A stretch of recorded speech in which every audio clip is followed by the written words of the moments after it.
facing Chelsea on Sunday. Shield obviously played a few weeks ago in Beijing. How different do you expect those 2 games to be? Well, I would say that for us just a good opportunity to repeat the performance we had in the final, and the two teams will certainly go for the first trophy of the season with power and with a desire as well to be ready for the championship, so that plays a part in it as well, and to give competition to players who need it. In terms of the team you had at the weekend, what's the latest? We have basically certainly everybody available to choose from on Sunday, and today in training we had not in full training Özil, but he should be all right, and Ramsey, he should be all right as well.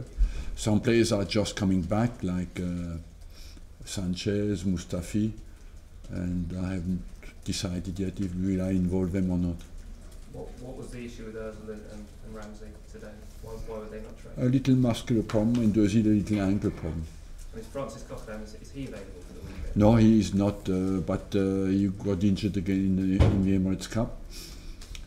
We don't think it will be too bad, 2 weeks. And just lastly from me, Gabriel, he's obviously got injured at the end of last season. Is he close to? Yeah, he's a long-term injury, and he starts to run again now, but he still needs 2-3 weeks before he can join in completely. Arsene, we saw Alexis Sanchez training a little earlier. How is he?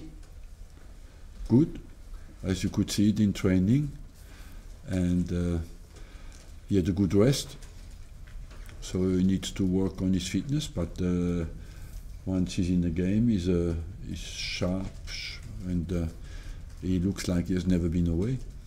Is he over the flu that he had last week?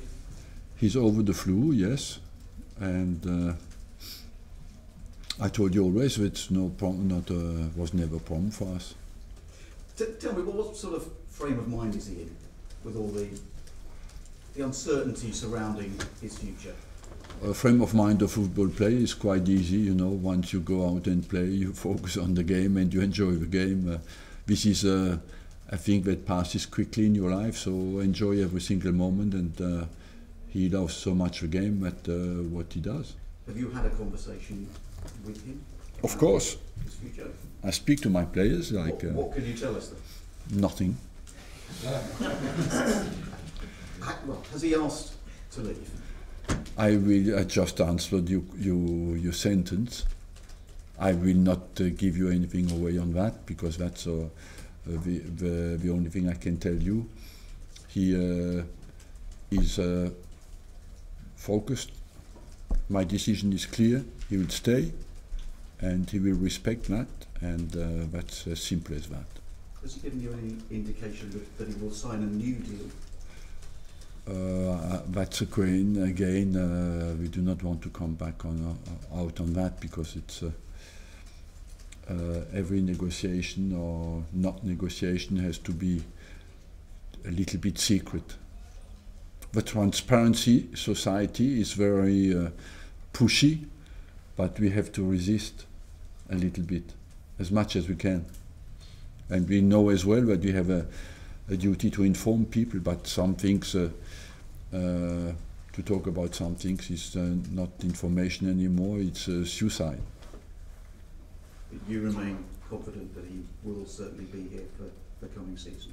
Yeah, I hope he will be here. I think he will be here for this season, and if we manage to do it for more seasons, we'll do it as well. What news on perhaps other players who are in the last year of their contracts? Is there any progress on the likes of Kieran Gibbs and Alex Oxlade-Chamberlain? Nothing to announce, no. Is anything close? Has there been any progress? We make always progress, but I have nothing concrete to tell you on that. Lucas Perez, his agent is currently saying that there are 2 clubs in Spain that are interested in him. There's a club in Germany, Fenerbahce, I think, in Turkey. Do you see his future elsewhere? Yes, because we have a congestion of strikers, so I don't like to lose him because he's a top quality striker for me, but we have many strikers, and at some stage too much competition is no competition anymore, you know, because you cannot give a chance to anybody. So, but if he finds a satisfying solution, at least for a short time, we would do it. So do you think it would be a permanent deal or a loan? What I don't know. I don't know. Okay. Listen, I'd like to get your thoughts in very general terms about a £200 million player. What do you make of PSG and Neymar? For me, it is a consequence of the ownerships, you know, that has changed completely the whole landscape of football in the last 15 years. And once a country owns a club, everything is possible. And so it becomes very difficult to respect financial fair play, because you can have different ways or different interests for a country. To have such a big player to represent the country can justify some investments that look unusual for the game, and that's why I always did plead for football living with its own resources. And apart from that, the numbers, we are not in a period anymore where you think, or in some places you think, I invest that, I will get that back. We are beyond that. There's a certain in the number today is involved a lot of passion, pride, public interest, and that you cannot rationalize that anymore. And the numbers look just. On the other hand, it looks as well that the inflation is accelerating its rhythm. We crossed the first time the 100 million line last year, and only 1 year later we crossed the 200 million line. And when you think that Trevor Francis was the first guy for £1 million and that it looked unreasonable, that shows you how much distance, how far we have gone, and how big football has become. It's beyond calculation, beyond rationality. Do you think there are serious implications? It will have implications because it's just the consequences it will provoke, because the clubs where Barcelona will want to buy a player will say, my friends, you have 250 millions or 220 millions in your pocket, so what costs 50 will cost 100 today for them. Can you compete? Can Arsenal compete in that kind of market? That's a bit. We still live with rationality, you know, and we are not the only ones. Many, I think, 99% of the clubs do that. But of course, we cannot compete at that level.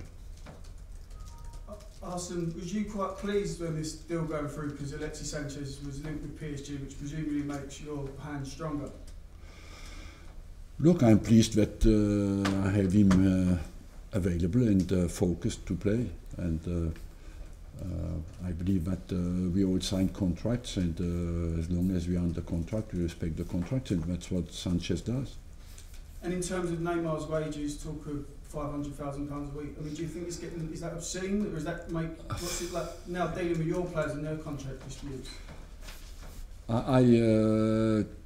You don't look at the number absolutely in the absolute value anymore, because I think football is for a long way now out of normal society, and the numbers are like the NBA in basketball, and so it's not comparable anymore to normal life, but that's the numbers. It was already out of context of a society always. So after it just becomes a little bit intellectual, the numbers, because you do not calculate anymore what it brings in. It's just a number. Last couple. Hi, Arsene. If Neymar costs 200, how much is the real cost of Alexis in this market? You don't have to calculate like that. Today a player is worth what the club can afford to spend, and there's no anymore I would say the price of a player depends only today on the identity of the buyer, and you cannot put it on the context of the market. It is the financial potential of the buyer who decides the price of a player today. Courtois say last day that if Alexis doesn't play this game against Chelsea, it's better for Chelsea, I mean, because Alexis. It's better for Chelsea if Alexis doesn't play. Maybe, but you know, we want as well not to take too big a gamble on a player who's just come back, and for us it's important to build his fitness and put him in a reasonable condition before we expose him to tough tests. Maybe he will play. Is there any concern for you, Arsene, that just the sheer scope of the Neymar deal will drive the prices up for the players that you're looking at? Not really, because I told you, at the end of the day, you can spend the money you can afford to spend. You know, and at some stage, if you go for a player, you can have not the money. It becomes purely monopoly. Can I just ask you a question about Chelsea? Obviously, they won the title last season. Do you see them as significantly stronger with the additions that they have made? Time will decide that. I would say they look like they have kept the basis of their squad. 95%. They've added Bakayoko, is a very strong player, strong ball winner, similar to Matic. Maybe less distance runner, but more an impact player. And overall, the question for them certainly will fight for the championship again. They have replaced Costa by Morata. Morata is more, maybe less a goal scorer than Costa, but is a more can score and provide as well. So, and against us in Asia, Batshuayi played very well. He is a young striker who is promising as well. So I expect them to fight again for the championship. Yes. Thank you very much. Thank you. How does it feel going into a season knowing you won't be involved in the Champions League? Well, for us, it's a good opportunity to focus completely on Premier League. But anyway, I would say the Premier League has, in my opinion, taken over from the Champions League interest-wise, because it happened in the group stage that sometimes we rested players in the group stage or in the Champions League to prepare for the next Premier League game, because every Premier League game is so difficult. But I would have loved to play in it, but we have to deal with reality, and we are not in it. So do you think it will help or hinder your Premier League campaign? Look, it's very difficult at the moment to evaluate the forces, the real forces in the Premier League. Man United has bought, City has bought many players, Liverpool has bought, we have bought, Chelsea has bought, you have Tottenham as a young group is together for a long time. It's very open, and it's very difficult for me, as like certainly for you, to predict exactly what will happen. Thank you very much. Sorry, Arsene, can you just quickly address the controversy surrounding the owner of this club? I mean, there's a huge amount of negative backlash coming from the media, coming from supporters groups. How does that affect you, your group, your football? Not at all. We are professional football people, and I think what it means to be professional is to focus on your job, and the strength of professional people is as well not to be diverted by noises that are not their problem. But the fans themselves, I mean, there's 50,000 signatures on a petition to get rid of the owner. I mean, surely that's something that will causes problems down the line, and it maybe takes concentration off a game, doesn't it? Sorry? It might take a concentration off your game and distracts the group as a whole. No, I don't know.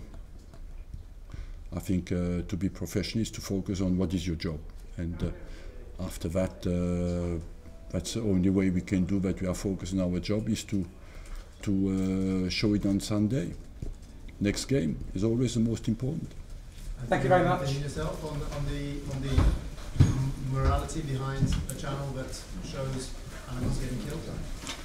Look, I cannot judge because I don't know what's going on, you know.